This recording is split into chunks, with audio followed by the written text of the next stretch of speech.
Hey crew, I've got the key to this Dodge Durango Hellcat last call, and today we're going to see what it's like to live with, starting with remote start.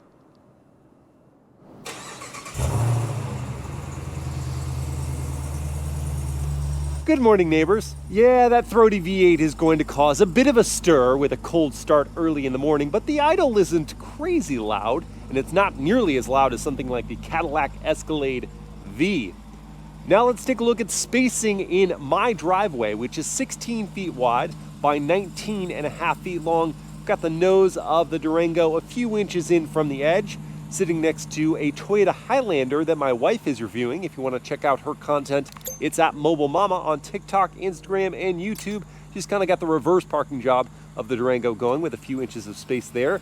And that still leaves plenty of room to walk between the vehicles, even enough to get a double stroller or wagon through for our kiddos.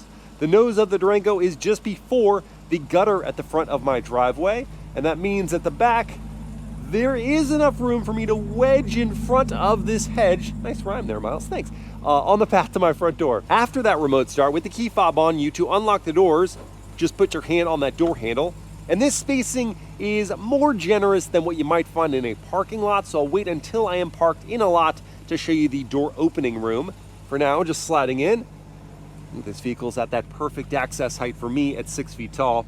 Hello, cabin crew. Thanks for joining for this day in the life in the 25 Dodge Durango SRT Hellcat last call. Now in this video, I want to see if stuffing a 700 plus horsepower supercharged V8 into a family 3-row SUV makes it better or worse to live with. Before we go anywhere, to actually be able to drive the Durango, I do need to hit the start stop button and let it know it's no longer sitting there without anyone inside it. And now let me show you where I would stick the items I bring with me every day, like my smartphone, which can go on this wireless charging pad. In my other pocket, I've got sunglasses, which can go in the sunglass storage, which has a felt lining to protect the lenses. And then what else we got? I've got my wallet and key fob, and those can actually go on the upper shelf of the console. And then on the lower shelf, I've got my Racebox 0 to 60 timer, and I also have my GoPro accessory case. What I didn't have room for in either the door pockets or really anywhere else up front is space for my 32-ounce water bottle. So I had to stick it in the glove box, and I really don't usually like doing that because if you had a passenger and you wanted to access it, it would hit their knees or otherwise just inconvenience them. So I think the storage space is good inside this Durango. It's not mind-bendingly good though. But who really needs their mind to be bent by storage space in an SUV? That's a weird thing to say, Miles.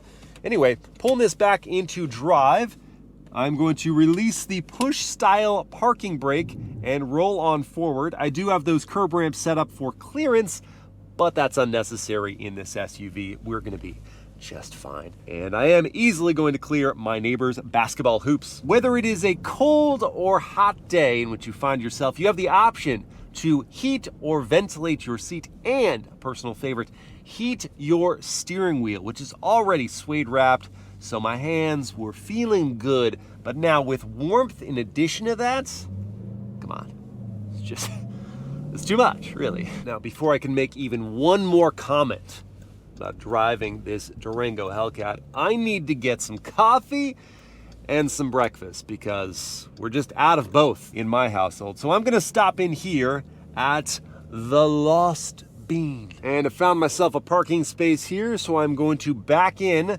and just have to spend a sec saying that this mechanical gear selector is so nice to use because it's so intuitive. All these newfangled gear selectors just add some mental complication. This is like, it's a vertical orientation, you feel the notches, you're good. Anyway, the backup camera, that could do with an update because the resolution is fine during the day. We do have trajectory lines here, but at night, it's so grainy, you can hardly make anything out. We do have proximity sensors, so I can get right up in there without actually making contact. Let's go get some coffee and some grub. Well, I guess you didn't have to wait very long for me to do the door opening space demo. Parked next to someone else. This is 1 defined notch. Can I go 2? Yes, just barely before touching this navigator. And that's a great access point to the cabin. Now, where is this going to go? All right, I've got 2 cup holders here, and the height is just right for me to grab it easily. It holds it kind of loosely in place. You do have these rubber mounts inside. And the burrito, that's staying with me. Here it is, bacon breakfast burrito. Doesn't have the same size as a Nate's Corner burrito, but let's see as I tear it open. All right, a good amount of cheese. Probably not the same level of grease as Nate's Corner as well. First bite, here it comes. Fluffy eggs, a good deal of bacon, everything well cooked. This is solid. Only trouble is, there wasn't enough salsa for me to finish off the burrito, especially after I spilled some, which leads me to a very real-world concern. How easy is it to clean up a spill of salsa in the Durango? Well, this is all textured plastic, so things wipe off very simply. And then for the leftovers that are in this tray, I can actually pull this entire thing out and then go clean it off. There we go. It is good as new and no places for lingering salsa to hide. Cleanup is simple. Now back to some daily driving basics. Things like the turn signal sound,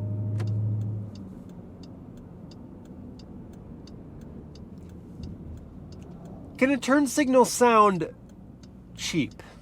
I realize it's the same one I have in my Demon 170, and I think the same thing. It's like a crude tone. I wouldn't want to leave that on at a light for a while. What about the turning radius? Wheel is fully... My goodness. Oh my gosh.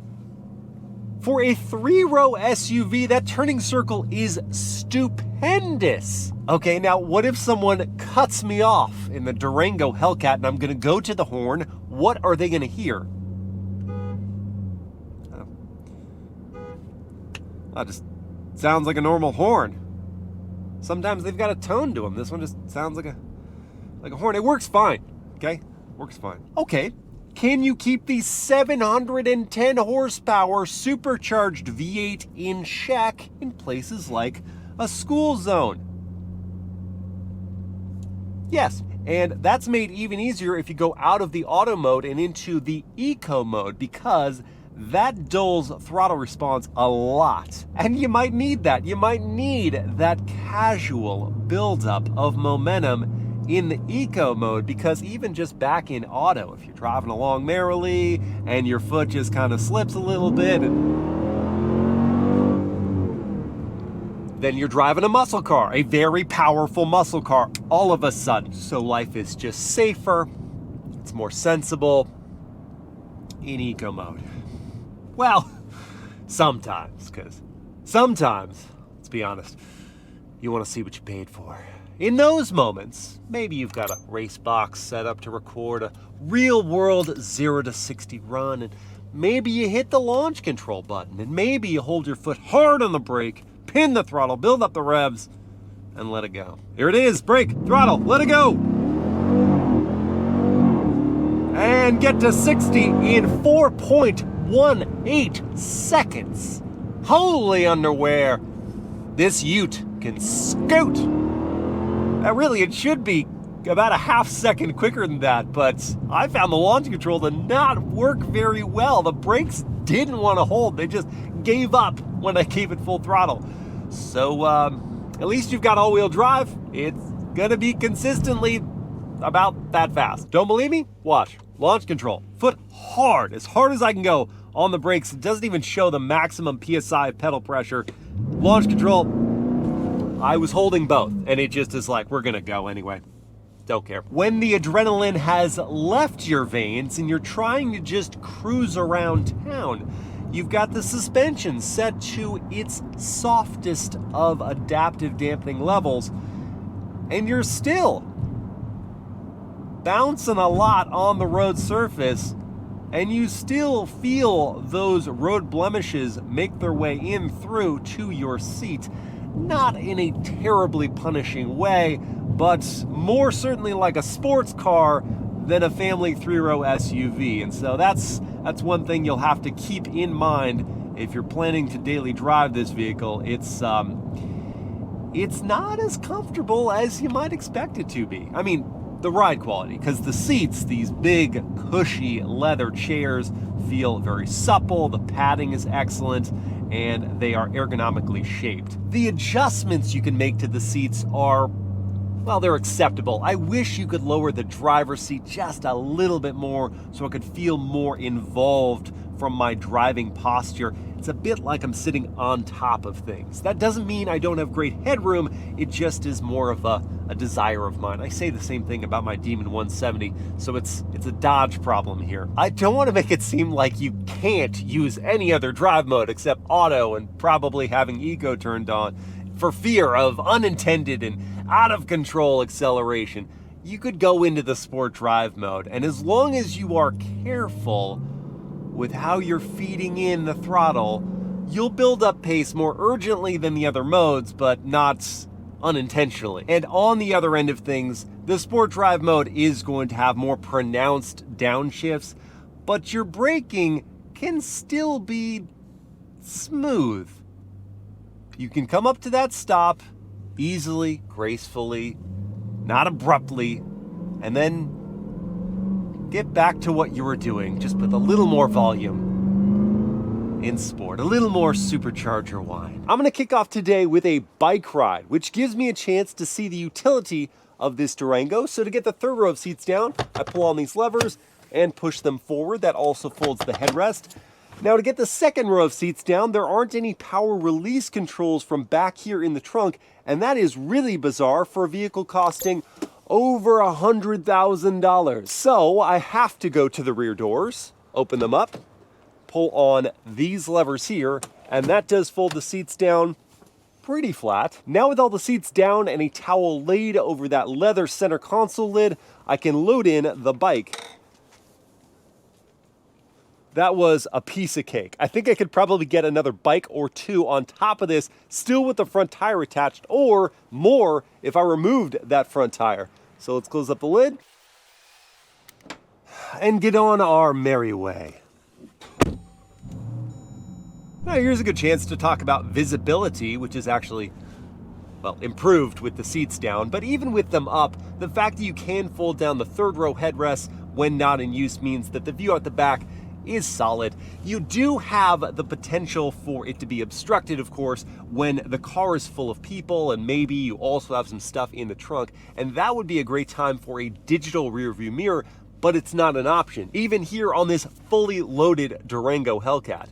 The view out over the front is obscured a little by the bulge of the hood, but the hood itself isn't terribly long, so I've got a decent sense of where the front of the vehicle does stop, and again, you've got those parking sensors to help out. The side glass is acceptably tall. The door mirrors are also tall, but they're kind of stubby this way. As for blind spots, there's one at the C and D pillars. They're not huge though, and you do have standard blind spot monitoring with rear cross traffic. So visibility is solid. I just wish there was that digital rear view option. All right, got my bike out, I'm ready to roll, but I forgot my helmet inside the trunk. And in some SUVs, I'd be able to pop the rear glass, just grab it out and close that back up. But in the Durango, I have to open the entire tailgate, which does take a while. Then I grab it, hit the side button, and close it. Oh, whoops. Which also takes a while. That was quite the fall you had there, little GoPro. Good thing you're tough. Exercising in 5, 4, 3, 2, 1.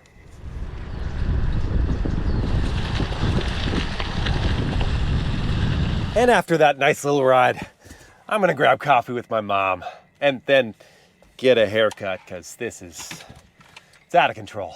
We're remarking about how large the hawk was that she just saw. What do you think the wingspan was? 4.5 feet. Wow. Okay, so Mom, you're in, hi. Hello. By the way, you were in the Dodge Durango Hellcat, and my first question for you is, have you ever been in a Hellcat vehicle? Anything powered by this engine? I have not. Haven't? Not at all, no. Have you been in my Demon? No, not inside, only outside, just loving it from the exterior. Oh, man, that's on me. I'm sorry. We have to go for a ride in the Demon. Yes. Maybe we'll record that. You owe me that. I do owe you that. It's a 6.2 liter supercharged V8.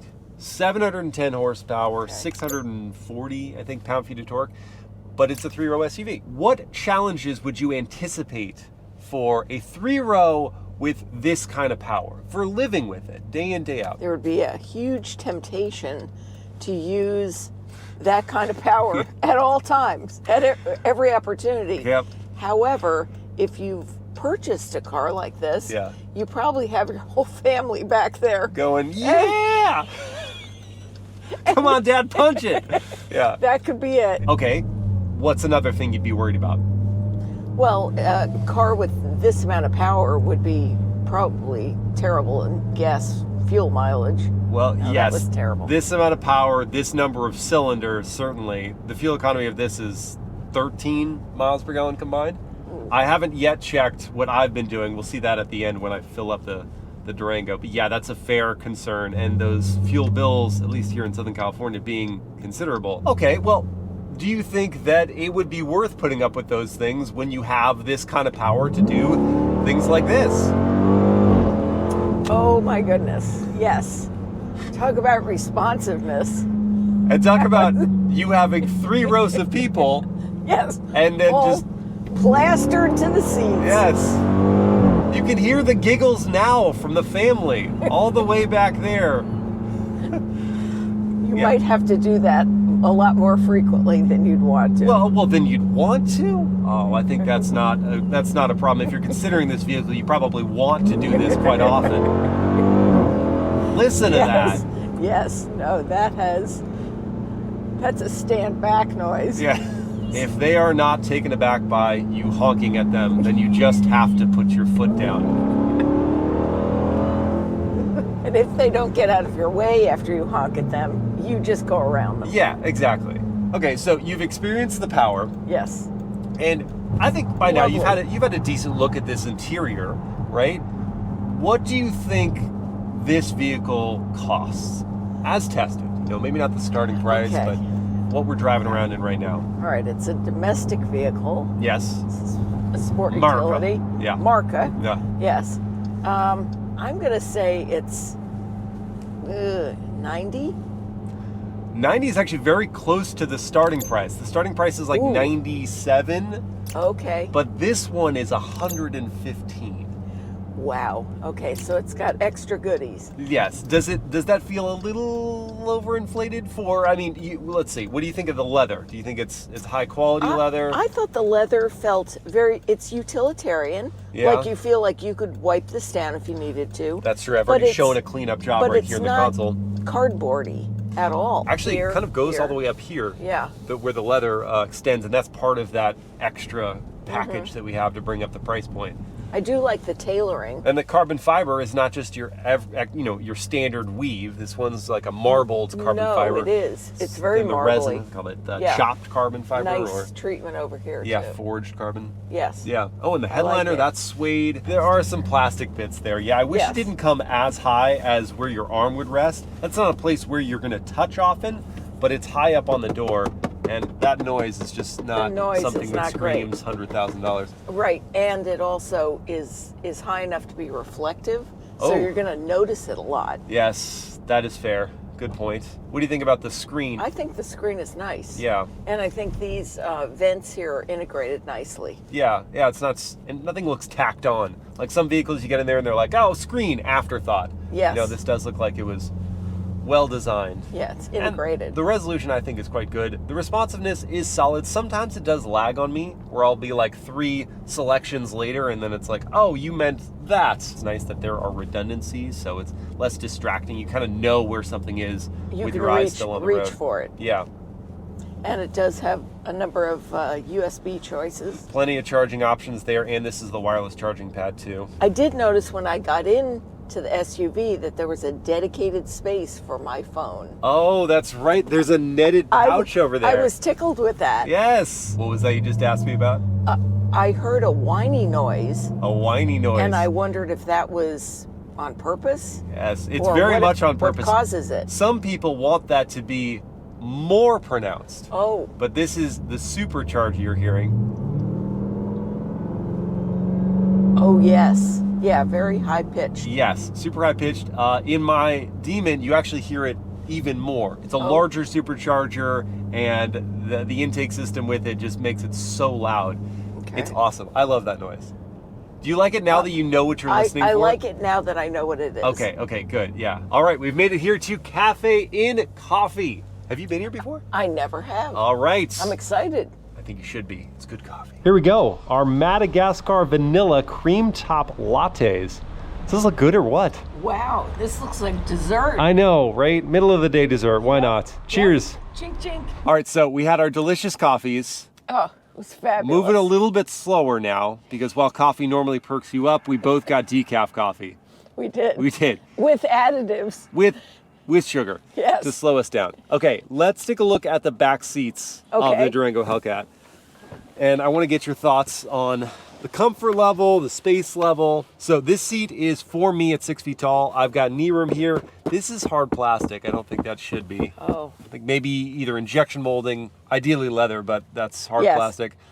We've got air vents there. We've got a third zone of climate control up here. Oh, that would be nice. for all 4 passengers, because there isn't a middle seat, no 5th passenger seat position here. You do get a console. Oh, that's nice and deep. Yep. Oh, it is. Oh, Wow. super deep. Yeah.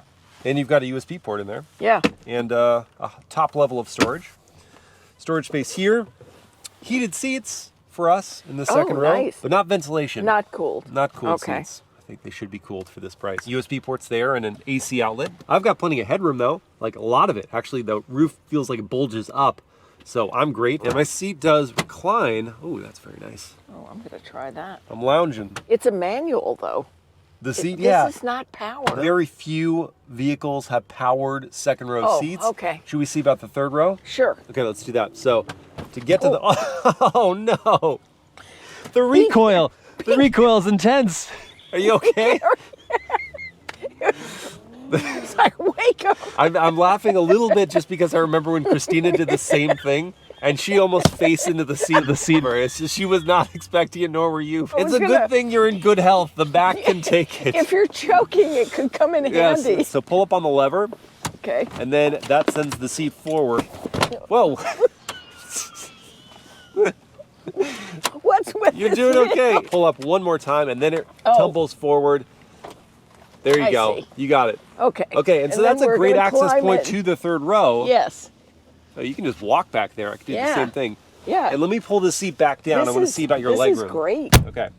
So, seat is back up. It's a Okay. dangerous seat, this one. And Right, you've got kill lots me. of legroom. So you I'm are fine. 5'3". Yes. You're 5'3". So a smaller person such as yourself can easily fit in the third row. Yes. Let's see about me. And I have been known to volunteer. You have. You're very good about that. Okay, so I even fit back here, and we can Wow. kind of share this middle Yes, area we because got there a are only space. 2 seats. It's only a 6-seater And there's in a the little Hellcat. room underneath. Yeah. Oh, and check this out. We can access what's going on in the console from back here. Nice. And we've got cup holders. The armrest, it's got some padding to it. It's injection molding. We don't have any USB ports back here. Oh, my head clears the roof. I just noticed that. Okay, so a 6-footer could fit in the first row, the second row, and the third. But if you're smaller, you have just generous More amounts comfort. of space. Yeah. More comfort. Terrific. I could easily go to the movies. Now I'm off to my haircut. In a hurry. That is going to have me here on the highway for a short while so I can see about things like passing power, which we know is awesome. And then when you find a spot where you're happy, you can go back into the auto mode, and I'm going to quiet up for a second to listen to the cabin volume at these speeds. The guy likes the Durango Hellcat. Anyway, quieting back up to listen to the cabin volume at these speeds.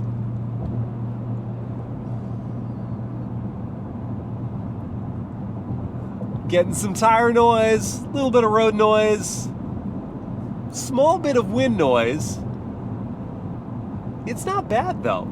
I think I could have a conversation easily, certainly with a passenger up front, probably second row. Third row I might need to shout, or I could use the passenger voice system, which will carry my voice through the speakers to them all the way in the back, so I don't need to shout. If I encountered some traffic, I could use the adaptive cruise control system, set the speed, adjust my following distance, and then not have to worry about the throttle or brake to maintain a gap to the vehicle in front of me. This is especially handy in heavy traffic situations like this one. Say you're on your commute, going to work, groggy, don't want to have to do all the throttle and braking.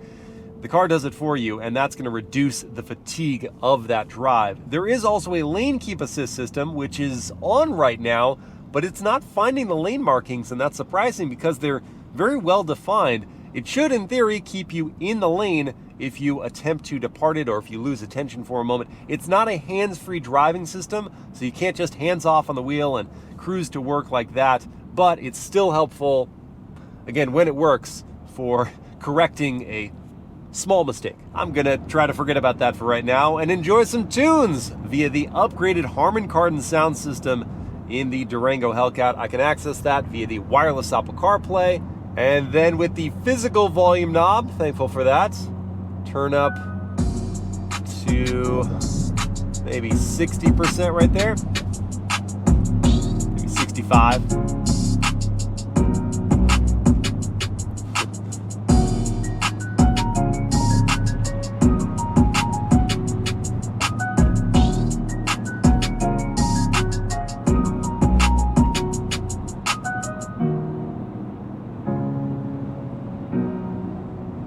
Okay, so despite bass being set right in the middle, it feels very bass heavy of a sound system, and the way that is vibrating the speaker covers does influence how I'm actually hearing the rest of the music. The notes weren't terribly clear, so you'd really have to dive into the settings and calibrate it to get the most out of this system. Had plenty of punch though, enough to block out the outside volume and make you enjoy your drive just a little bit more. And I've made it to Cut, which is the name of my friend Austin's barbershop, but it's spelled like the keyboard shortcut, Control-X. What's up, dude? How's it going? Good, man. How are you? Yeah, doing good. Yeah. Yeah. Congratulations on the baby. Thank you. You look a little more tired. Yep. Okay, I guess I have to take this thing off so we can cut my hair. Yeah. I can feel the air on the sides of my head. I feel like a new man. It's a terrific cut, as always, from Austin. All right, my mom and I went through the whole second and third row, but we didn't install car seats. You didn't make her install car seats?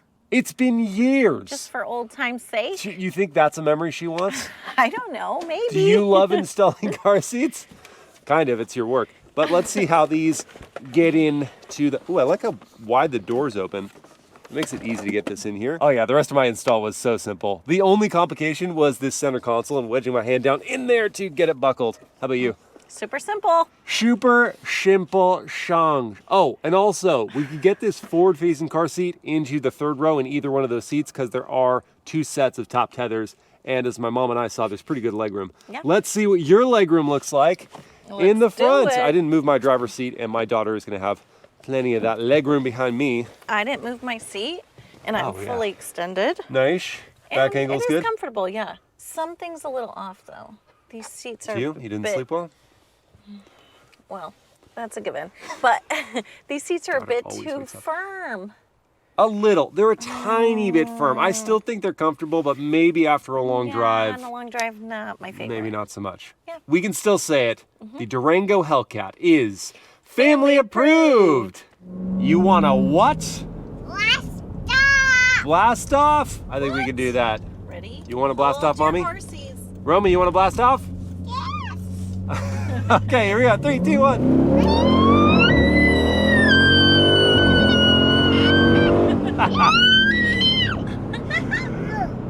More. She says more. Unfortunately, if you say yes to more acceleration too often, you are going to have a pretty big fuel bill because while the Durango Hellcat has a fuel tank capacity of 24.6 gallons, it is EPA rated at 12 mpg in the city, 17 on the highway, and 13 combined. If you saw 13 combined, you'd have a fuel range of 320 miles, but I've been seeing 8.3 miles per gallon. And at current fuel prices of $4.79 for 91 octane gas that the Durango Hellcat does require, it's going to cost me $118 to fill this tank, but at least there's capless fueling to save me time. Well, crew, at the beginning of this video, I pondered if a supercharged V8 would make a family SUV better or worse to live with. And after quality time spent behind the wheel, I've come to a predictable conclusion.